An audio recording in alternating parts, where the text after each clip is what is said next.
বৈশাখের মাঝামাঝি সময়ে এসে বাড়ছে গরমের তীব্রতা। দেশের দুটি অঞ্চলের ওপর দিয়ে দুপুরের মধ্যে ঝোড়ো হাওয়া সহ বৃষ্টি অথবা বজ্রসহ বৃষ্টি হতে পারে বলে জানিয়েছে বাংলাদেশ আবহাওয়া অধিদপ্তর।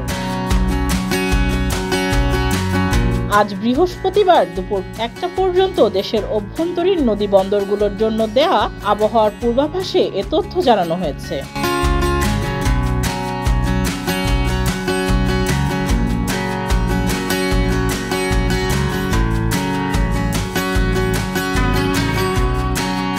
আবহাওয়ার পূর্বাভাসে বলা হয়েছে, ময়মনসিংহ এবং সিলেট অঞ্চলের ওপর দিয়ে পশ্চিম উত্তর পশ্চিম দিক থেকে ঘন্টায় 45 থেকে 60 কিলোমিটার বেগে দমকা অথবা ঝোড়ো হাওয়া সহ অস্থায়ীভাবে বৃষ্টি অথবা বজ্রসহ বৃষ্টি হতে পারে।